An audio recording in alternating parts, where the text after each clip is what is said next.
솔로몬의 노래 3장 8절을 보겠습니다. 그들은 모두 칼을 잡으며 전쟁에 능숙한 사람들이라. 각자가 그 밤에 두려움으로 인하여 넓적다리에 칼을 찼도다. 그런데 오전의 주제는 말씀의 칼을 차라. 말씀의 칼을 차라. 이 주제입니다. 말씀의 칼을 차라 그랬습니다. 말씀의 칼을 차라. 그래서 성경에서 칼은 하나님의 말씀을 상징합니다.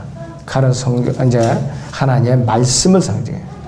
이 솔로몬의 용사들은 그들이 넓적다리에 칼을 이제 찼죠. 그래서 우리 그리스도인들도 영적인 적들과 대항해 싸우려면 예리한 하나님의 말씀의 칼을 차고 있어야 돼요. 말씀의 칼을 차고 있어야 돼요. 예수님께서도 재림하시면서 그분께서는 빈손으로 내려오신 분이 아니에요. 뭔가 무장을 하고 내려오시는 분이에요. 요한계시록 19장을 봅니다. 11절에서 16절을 보죠. 요한계시록 19장 11절에서 16절을 봅니다.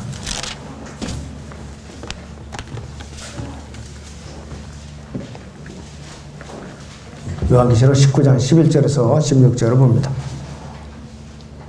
또 내가 하늘이 열린 것을 보니 신말이 보이더라. 그 위에 앉으신 분은 신실과 진실이라 불리며 의로 심판하고 싸우시더라. 그의 눈은 불꽃 같고 머리에는 많은 왕관이 있고 또 한 이름이 기록되어 있는데 그 자신에는 아무도 모르며 피에 적신 옷을 입었는데 그의 이름은 하나님의 말씀이라고 불리더라. 또 하늘에 있는 군대들이 희고 정결한 세마포를 입고 흰 말들을 타고 그를 따르더라. 그의 입에서는 예리한 칼이 나와서 그것으로 민족들을 칠 것이요 또 철장으로 그들을 다스릴 것이며 그는 전능하신 하나님의 맹렬한 진노의 포도즙 틀을 밟으실 것이라. 그의 옷과 넓적다리에 이름이 기록되어 있는데 만왕의 왕 또 만주의 주라 하였더라 그랬습니다. 우리 군대 대장이신 예수님께서 하늘 군대들을 거느리고 이 땅에 재림하실 때 그분께서는 피에 적신 옷을 입고 오시는데 그분의 이름이 하나님의 말씀이라고 불려요. 하나님의 말씀. 그리스도인도 항상 하나님의 말씀의 성경을 언제든지 준비하고 있어야 돼요. 우리 영적 공격 무기인 성경은 언제든지 허다못해 포켓 성경이라도 주머니에 항상 갖고 다녀야 돼요. 언제든지 꺼내서 볼 수 있도록 항상 내가 가까이 갖고 있어야 됩니다. 자, 그래서 이 그리스도인하고 자취하는 사람들이 언제든지 성경을 본리하고 매일같이 맨몸으로 다닌다면 갑자기 적들이 사방에서 공격해 올 때 말씀의 무기를 꺼내야 되는데 머리는 한정되어 있죠. 몇 마디 하다가 그만 막히면 어떨 거냐 이것이요. 그런 때는 성경이 있어야 되죠. 영적 전쟁에 능숙해지려면 우리는 어떤 방법을 써야 되는가? 첫째는 말씀의 칼을 차고 있어야 돼요. 말씀의 칼을 차고 있어야 돼요. 솔로몬의 노래 3장 8절에 본문 상반절을 다시 봅니다. 그들은 모두 칼을 잡으며 전쟁에 능숙한 사람들이라고 그랬어요. 성경에 능숙한 사람들이라고 그랬어요. 칼을 잡고 전쟁에 임하는 용사들이 전쟁에 능숙한 사람들이라고 말씀을 했는데 어떻게 전쟁에 능숙한 사람이 될 수 있는가 이것이에요. 전쟁에 능숙한 용감하고 전문가가 되기 위해서는 무수한 전쟁의 경험을 통해서만 가능한 거죠. 마찬가지로 영적 전쟁에 능숙해지려면 성경을 붙들고 성경과 씨름하고 성경과 몰두하고 성경에 몰두하고 우리는 성경을 실전 경험에 우리는 활용해야 된다 이것이. 그리스도인들의 영적 전쟁은 남자뿐만 아니라 여자들도 적극적으로 참가해야 돼요. 자매들이라고 형제들이 나서 알아서 하겠지 이런 것이 아니라 자매들도 적극적으로 참여해야 된다 이것이. 남자들과 똑같이 여자들도 전쟁에 참여할 의무가 있어요. 자매들은 형제들이 말상대하기 힘든 주부들이나 젊은 아가씨들이나 쉽게 다가가서 하나님의 말씀을 가르쳐갖고 복음을 전해서 그들이 오는 주님께 얼마든지 이길 수가 있어요. 이러한 또 책임이 있다 이것이에요. 그리고 솔로몬의 본문 3장 8절 그 뒷부분을 보시면 각자가 그 밤에 두려움으로 인해 넓적다리에 칼을 찼도다 그랬어요. 우리가 말씀에 칼이 없으면 두려워요. 마귀가 공격해서 우리 원수들이 공격했을 때 말씀의 칼을 준비하고 있지 않으면 우리가 두려움에 사로잡혀요. 두려움에 사로잡힌다 이것이. 이 시대는 이 교회 시대를 밤이라고 그러죠.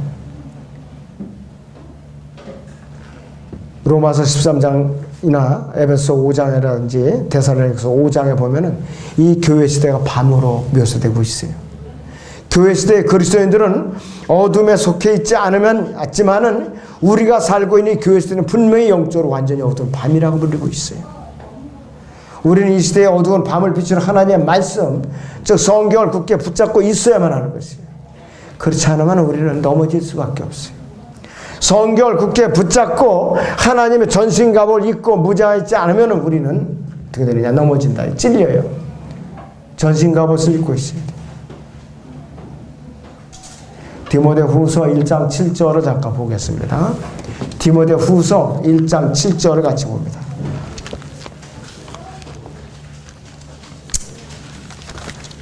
디모데후서 1장 7절을 봅니다. 하나님께서 우리에게 주신 것은 그랬어요. 하나님께서 우리에게 주신 것은 두려워하는 영이 아니라 능력과 사랑과 건전한 생각의 영이라 했습니다. 이것은 여러분들 명심하세요. 이 말씀을요. 하나님께서 우리에게 주신 것은 두려워하는 영이 아니라 능력과 사랑과 건전한 생각의 영이라 했어요. 우리가 두려워한다는 것 자체는 하나님께서 우리에게 허락하신 것이 아니에요.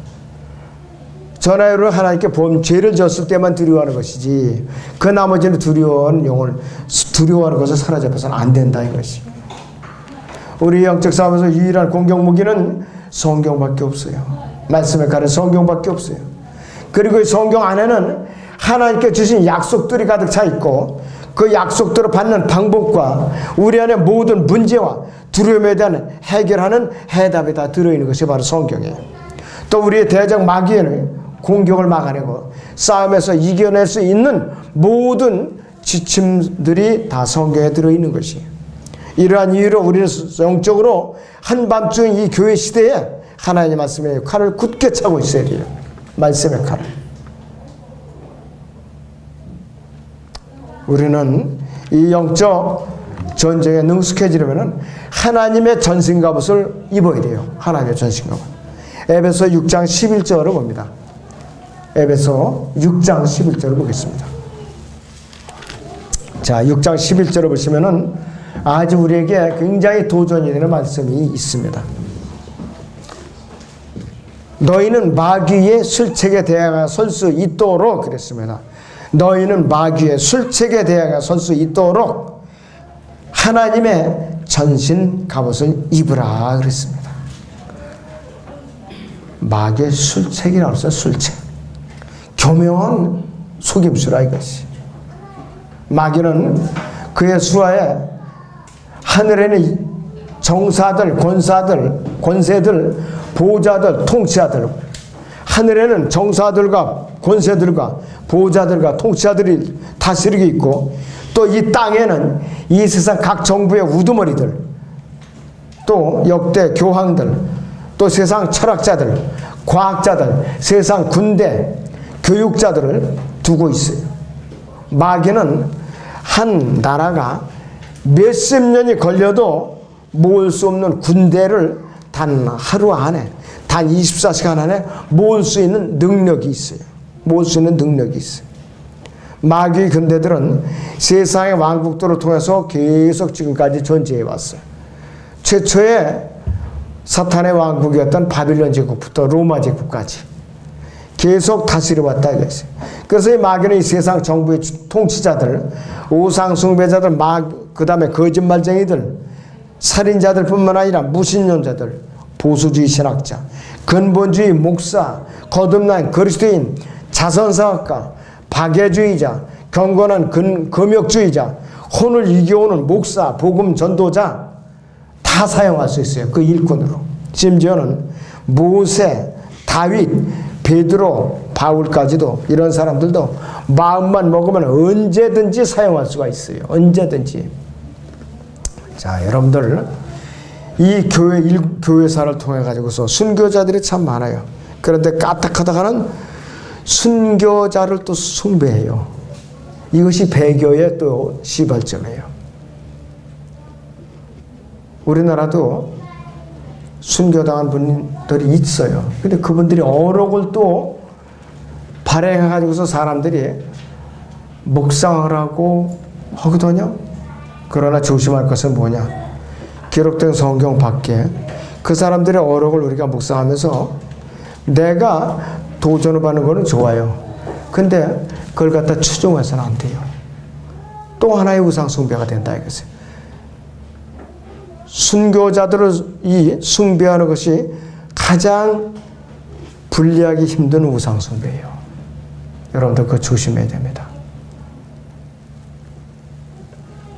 기독교계에서 그리스도인들을 가장 혼란시키는 무리들은 뭐냐?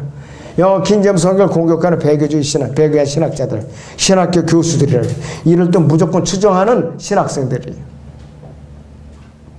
저는 아주 해괴한 전화를 그저께 받았어요. 해괴한 전화. 어떤 전화냐? 신도림역에서 복음을 전한다고 그래요. 자기가 신학생인데 예언의 은사를 받아서 저한테 예언을 해드리고 싶어서 전화를 했다고 그래요. 그래서 저는 우리 교회는 그런 교리를 가르치지도 않고 우리도 신학원이 있지만 그런 교리를 가르치지 않습니다. 그래도 굳이 좀 예언을 해드리겠다고 이렇게 부득불 띠를 쓰더라고요. 다른 분한테 예언을 해드리라고. 나는 사양하겠다면서 전화를 끊었어요. 그 신학교가 어딘지는 몰라도 참 한심해요. 너무나도. 그렇게 신학원선을 배출해가지고 어디다가 써먹겠느냐 그랬어요. 그래서 제가 속으로 이런 신학생이 나옴으로 해놔서 또 하나의 교회가 또 죽겠구나. 예언의 의미가 뭐냐 그랬어요. 말씀을 올바로 배워서 올바로 풀어서 사람들에게 가르쳐주는 것이 예언의 은사인데 이상하게 뭐 신비한 것을 계시를 받아가지고서 나만이 아는 것처럼 그렇게 하는 듯이 그런 것으로 착각을 하고 있어요. 그 젊은 사람이 안 됐어요. 신학생이. 참 올바로 깨닫으면 좋겠는데 그런 사람들이 또 제 얘기는 고지 듣질 않아요. 자기 것만 주장을 하지. 또 꿈 얘기 좋아하는 사람들이 있어요. 꿈에 하나님께서 뭐라고 그렇게 말씀하시기를 내가 어떻게 돼서 꿈을 받았는데 꿈을 꿨는데 이런 사람도 돌아서기 힘들어요. 그 꿈을 버리지 않으면 힘들어요. 왜? 마귀가 그 꿈으로 그 사람을 붙잡고 있기 때문에 그런다 이거지. 넘어지게 돼 있어요. 여러분들 이런 데 현혹되면 안 돼요. 처음으로 안 된다 이것이. 현실적으로 제가 그런 전화를 또 받고 있어요. 그래서 이들의 사악한 행위는 치열한 영적 전쟁을 치르는 최전방에서 자기의 무기를 분해해버리고 싸움을 포기한 것은 다름없는 사람이에요. 치열한 영적 전쟁에서 각계 병사들은 뭐냐? 전투에서 밀려드는 적을 방어하는 데 필수적이에요. 여러분들 2차 대전 때요. 메가더 장군이 부러워한 게 있었어요. 너무나도 2차 대전이 치열하게 치러지고 있는 이때 병사들이 아주 절대 부족이라 이것이에요. 일본에서 한국 이제 유교 동란이 또 벌어졌어요. 2차 대전이 마무리되기가 무섭게. 그런데 인민군에 의해서 자꾸 밀리는 거예요. 우리가 숫자적으로. 왜? 훈련된 병사가 없으니까. 일본에서 유교 훈련을 이제 시키고 있는 거예요. 나에게 지금 이러한 병사들이 10,000명만 있었으면 참 부러울 것이 없다고 그러더라고요. 10,000명만 있었으면. 얼마나 다급하게 이렇게 마음을 가졌으면. 카츠사 제도가 왜 생기느냐 이거예요. 한국군과 미군을 갖다 중간에서 소통시키고 작전을 돕기 위해서 일본으로 차출해 가서 부랴부랴 영어 교육을 시키고 군사훈련을 시킨 게 카츠사 제도의 원인, 시발점이에요 바로. 그래서 최전방에서 보병으로서 싸우는 그 군사가 가장 부러워하는 거예요. 이 사령관들은. 마찬가지로 예수님께서도 영적 전쟁의 최전방에서 하나님의 말씀이 칼인 성경을 갖고 싸우는 그리스도인 개개인으로 가장 자랑스러우시는 것이에요. 가장 자랑스러운 것입니다. 여러분들은 그런 용사로서 무장돼서 쓰임받고 있으면 복받은 사람들이에요. 정말로 복받은 사람들이에요. 자, 그래서 이 병사들의 사기와 용기와 결단력은 늘 문제를 해결해주는 열쇠가 된다 이것이. 그 지역교회에서 개인에게 다 열쇠가 되는 것이. 가정에도 그 열쇠가 되는 것이. 진정한 주님의 군사는 마귀의 계략을 꿰뚫어 알고 있어요. 꿰뚫어 알고 있다 이것이. 미련한 사람 뭐냐? 몰라요. 어디다 터지고서도 몰라요. 모른다 이것이. 마귀의 첫 번째 공격 대상은 구원이나 거듭남이라든지 예수로도의 신성이나 피의 속죄라든지 부활, 재림, 성별, 헌신, 구원상담, 거리설교를 갖다 공격하는 것이 아니라 하나님의 말씀에 가는 성경을 공격하는 거예요. 이것이 마귀의 첫 번째 공격 대상이에요. 그리스도인의 영적 싸움의 대상은 에베소 6장 12절에서 이렇게 정의를 내리고 있습니다. 다시 봅니다. 잘 아는 구절이지만은 에베소 6장 12절을 다시 봅니다. 이는 우리의 싸움이 혈과 육에 대응하는 것이 아니라 정사들과 권세들과 이 세상 어두움의 주관자들과 높은 곳들에 있는 영적 악에 대응하는 것이기 때문이라. 우리 눈에 보이지 않는 전쟁이기 때문에 더 치열하고 교묘한 것이에요. 더 치열하고 교묘하다 이것이에요. 그러므로 너희는 하나님의 전신갑옷을 입으라. 이는 너희가 악한 날에 저항할 수 있으며 또 모든 일을 다 이루기까지 서 있게 하기 위함이니라 그랬습니다.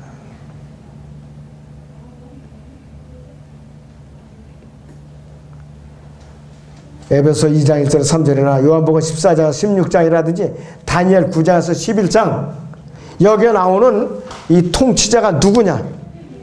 우리를 대적하는 마귀예요. 바로 마귀라고 했어요. 마귀의 수하들은 현재 세상 체제를 움직이고 있어요. 이 세상 체제를 움직이고 있어요. 정부의 우두머리 수반들, 대통령, 총통, 또 왕들을 움직이고 있다 이것이. 단순하게 우리는 방어를 위한 무기나 공격을 위한 무기로만 무장하지 말고 온몸에 전신갑옷을 입어야 돼요. 공격과 방어, 무기뿐만 아니라 온몸에 전신갑옷을 입어야 돼요. 어느 연속 사극에 이런 예화가 나오더라고요. 조종이 북벌 계획을 세울 때에 누구를 사령관으로 세울 것이냐. 이 문제를 논의한 끝에 군대 간부급 중에서 아침에 출근할 때에 병사들로 하여금 화살을 날려보십시오.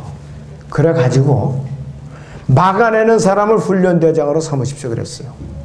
그랬더니 이거 좋은 아이디어다. 좋은 생각으로다 하면서 그 당시에 훈련대장이 이완이라는 사람이 훈련대장이었어요. 그런데 뭔가 그 부인이 꿈의 예감이 이상한 거예요. 여보, 오늘 출근할 때 조정에 입고 올 때 좀 번거롭지만 한 복 중에 그게 반드시 갑옷을 입고서 나가시라고 그랬어요. 가슴에다 갑옷을 입고 이 예복을 입고 나가시라고 했어요. 근데 남편이 순종했어요. 이완이가 순종했어요. 갑옷을 속에다 입고 예복을 입고 말을 타고 나갔어요. 근데 갑자기 화살을 날아올까 물론 활로도 막았지만은 가슴에 막았어도 아무 이상이 없는 거예요. 그러니까 효종이 무릎을 탁 치면서 그만하면 됐다. 이 사람을 북벌대장으로 삼자. 그런 예화가 다 있어요. 여러분들, 우리는 언제든지 어디서 누가 공격을 하더라도 24시간 철저하게 대비하고 있어야 돼요. 저는 그 사극을 보고 야, 우리 그리스도인도 참 저렇게 물샐 틈 없이 언제든지 방어뿐만 아니라 전신갑옷으로 무장을 해야겠구나. 그것을 사극을 통해서도 배웠어요. 여러분들, 아무쪼록 우리는 틈을 보여서는 안 돼요. 모든 전투는 공격과 방어가 이루어져요.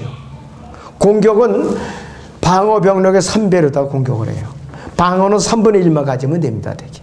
그런데 상대방 선수를 공격하는 선수나 적에게 총검으로 공격하는 군인이나 모두 방어를 또 게을리해서는 안 돼요. 모든 싸움에서 공격과 방어는 필수적인 요소들이에요. 아무것도 없이 믿음의 방패를 가지고 있는 그리스도인은 하나님을 위해서 어떤 공격도 하지 못해요. 반대로 아무런 훈련도 받지 않고 말씀에 가는 성경만을 갖고 있는 그리스도인들은 마귀의 공격을 막아낼 수가 없어요. 골고루 다 갖춰야 된다 그랬어요. 그리스도인들은 전쟁에서 상처를 입고 쓰러지지 말라고는 법이 없다 이것이요. 우리에게는 공격과 방어뿐이 아니라 전신갑옷으로 무장을 입어야 할 의무와 책임이 있는 사람들이에요. 우리가 온몸에 전신갑옷을 입고 완전 무장한 채 공격과 방해를 철저하게 해낼 때 마귀가 혼비백산해서 후퇴한다 이것이요. 우리 군대 대장성 예수님께서는 의의 흉배를 붙이라고 명령하고 있어요. 이 에베소 6장 14절에서 성도의 개개인이 의를 말하는 것이죠. 구원받은 그리스도인들에게 이미 하나님께 주신 의 위에다가 실천적인 명령들을 또 더해주신 거예요. 에베소 4장에서 5장에 내게 바로 그것입니다. 성도들은 이미 하나님의 의를 갖고 있어요. 구원받을 때 하나님의 의를 전가받은 존재들이. 그러나 영적 전쟁에 임하기 위해서는 그 의를 실제로 우리는 실행으로 옮겨야 되는 것이에요. 신실한 그리스도인은 어떠한 형편과 처지에서도 우리는 영적인 칼을 차고 나가서 말씀의 칼을 차고 나가서 영적 전쟁에 참여해야 되는 것이에요. 에베소 6장 16절을 봅니다. 에베소 6장 16절을 같이 보죠. 모든 것 위에 믿음의 방패를 가짐으로써 능히 너희가 악한 자의 모든 불붙은 화살을 끌 수 있을 것이라 이렇게 말씀을 하고 있습니다. 그리스도인들에게는 마귀가 쏘아대는 온갖 불붙은 화살들이 날아오고 있어요. 예를 들어 물질적인 어려움을 통한 시험이라든지 일가 친척과 사별하는 아픔을 통한 믿음의 시험, 하나님의 말씀과 하나님의 신실하심에 대해서 의심을 품게 하는 믿음의 시험, 심지어는 질병과 의로움을 통한 믿음의 시험 등 온갖 시험들이 밤낮으로 밀물처럼 밀려오고 있어요. 믿음의 방패도 없이 이 치열한 싸움에 뛰어드는 것은 그리스도인이 맨몸으로 불붙은 화살을 맞는 자살행위나 똑같은 것이에요. 영어로 칼이라는 말에서 sword, S-W-O-R-D라는 말이 있어요. 말씀은 W-O-R-D예요. 여기다가 앞에 S자만 하나 더 붙였어요. sword, 성령의 칼. 이건 뭐냐 이것이. 양날이 있는 칼이라 이것이. 휘두르기만 하면 누구든지 찔리기만 하면 피투성이가 되는 것이. 하나님의 말씀에 그분의 칼을 사용하라는 명령을 들었는데도 불구하고 그 칼이 무뎌 있다면 휘둘러도 찔려있지 이게 도무지. 아무리 그냥 찔러가지고 힘을 줘도 이놈에 들어가지 않으면 상대방을 먼저 찔러버려. 아이고 자식도 제대로 칼이나 좀 갈아가지고라 좀 다니지. 찔르자면 저 힘껏 찔르지 그게 뭐야 하면서 그냥 내려쳐버리면 내가 먼저 모가지가 날아간다 이것이. 만약 우리 하나님 말씀 그분의 칼을 사라는 명령을 들었는데도 칼이 무뎌 있거나 또 쓸 줄 모른다면은 헛일이잖아요. 다윗이 사울에게 오랜 세월 동안 쫓겨다녔어요. 사울은 자기가 창과 물병을 갖다가 머리맡에다 꽂아놓고 잠이 들었어요. 다윗과 그의 부하들이 와갖고 물병하고 창을 몰래 가지고 갔어요. 사울의 옷자락만 살짝 펴 가지고 갔어요. 이건 뭐냐, 이 시대에 무장되지 않은 껍데기 그리스도인이나 똑같은 거예요. 껍데기 그리스도인. 그때 이미 사울은 죽은 목숨이에요. 이미 죽은 목숨이라 이것이. 우리는 절대 모르는 하나님의 말씀을 갖고 있고 예리한 칼을 갖고 있는데 사자처럼 담대하게 우리는 목숨을 아끼지 않고 이제 부르짖었던 교회사를 통해서 우리는 순교자를 통해서 우리는 교훈들을 배워야 된다 이것이.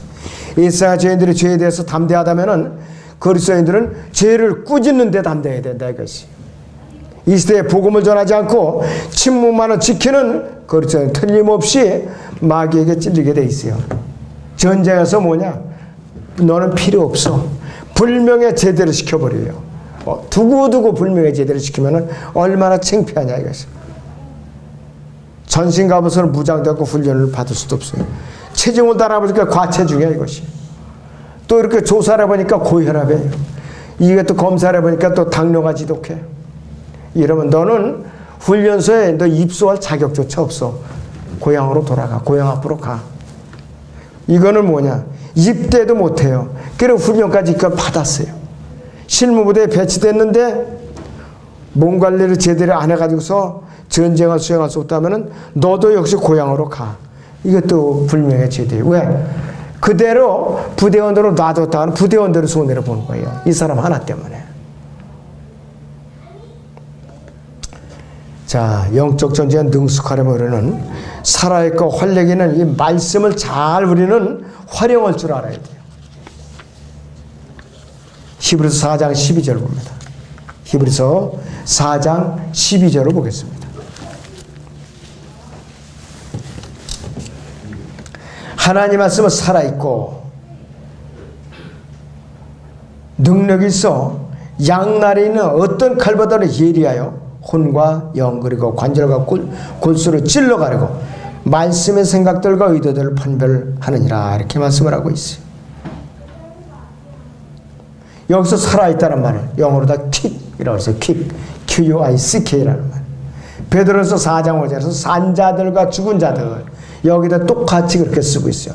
The quick and the dead라고. 그런데 이것이 에베소 2장 1절을 같이 보겠습니다. 에베소 2장 1절에서 1절만 봅니다.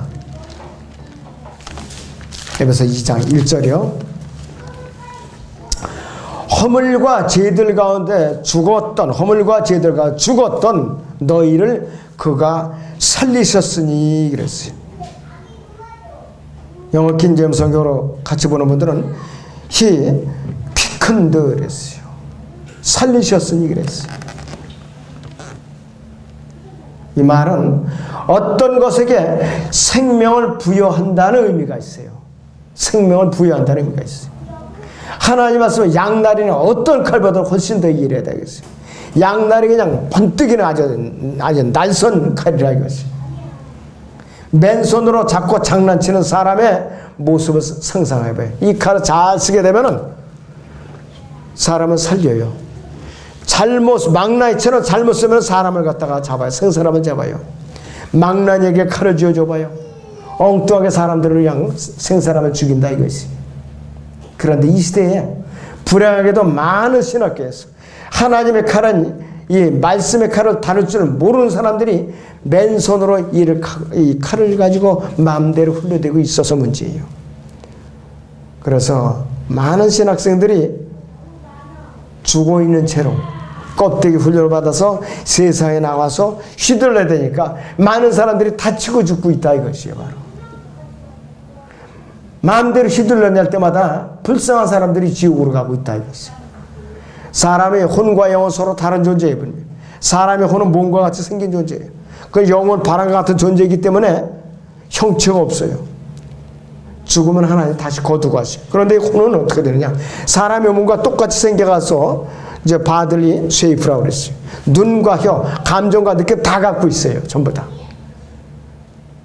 아브라함의 품과 투명했던 나사로나 반대편으로 지옥에서 고통받는 부자나 다 혼이 간 거예요. 사람의 몸과 안 갔다 이것이. 그래서 하나님 말씀 모든 인간 행동의 동기를 다 아시고 만약 죄인이 악한 의도로 성경을 다룬다면 그럼 말씀에 실족해서 넘어지게 돼 있어요. 하나님의 말씀을 존중하지 않는 학자들은 성경을 다룰 때 그 사람들은 말씀의 함정에 빠져서 넘어뜨리게 돼 있다 이것이. 하나님의 말씀을 존중하지 않는 학자들이 성경을 다룰 때 그 말씀으로 그들은 걸려는 거지. 그들의 악한 의도로 성경을 다룬다면 그들은 결코 성경을 깨우칠 수도 없을 뿐만 아니라 오류에 꼬리를 물고 결국은 헤어나오지 못하고 그 함정에서 지옥으로 빠지고 만다 이것이에요. 하나님께서는 구약에서 선지자들을 속이기도 하셨어요. 하나님께서 속이시면은 어떤 경우가 하나님을 존중하지 않을 때예요. 말씀을 존중하지 않을 때 하나님께서 그들을 속이시는 거예요. 그래서 하나님께서 속이신다는 사실을 두려워하고 하나님의 말씀을 존중하면은 하나님께서 그 사람을 존중하셔요. 그렇지 않으면 하나님의 말씀이 그 사람을 속여서 파면시키고 말해요. 죽여버리고 만다 이것이에요. 하나님 말씀 함부로 다룬다면은 하나님의 말씀도 그 사람을 함부로 다루셔요. 하나님의 말씀을 속이려고 한다면은 하나님의 말씀이 그 사람을 속이래요. 이제 속여버려요. 그래서 하나님의 말씀을 존중하지 않으면 하나님의 말씀이 그 사람을 이제 혼을 갖다가 혼미케 만드는 거다. 정신이 돌아버리게 만든다 이것이. 그래서 우리는 하나님의 말씀을 존중해야 돼요. 그래서 하나님의 말씀이 우리를 다루시는 방법에 대해서 두려워할 줄 알아야 돼요. 하나님의 말씀 모든 것의 판단자가 되세요. 그 말씀이 하나님의 말씀은 백보자 심판 때에 모든 죄인들을 심판하시오. 우리도 그리스도의 심판석에 섰을 때에 말씀에 근거해서 그분께서는 공력 심판하셔요. 그냥 심판하는 것이 아니에요. 많은 사람들이 성경을 옳다 그러다 판단하고 이것이 이렇다 저렇다고 판단할지라도 모두 무엇인 하나님의 말씀 앞에서 판단을 받게 돼 있어요. 어떤 개인이든지 교회든지 신학교든지 그들이 행하는 것이 옳고 그러면 하나님의 말씀에 의해서 최종적으로 결말을 받게 될 것입니다. 자, 그래서 우리는 여러분들은 말씀의 칼을 차고 있는 것으로 그치는 것이 아니라 그 말씀의 칼을 우리가 어떻게 활용을 할 것이고 그 말씀의 칼로 어떻게 하나님의 영광을 드높일 것인가, 이거에 대해서 우리는 일보도 전진하는 생활을 가져야 돼요.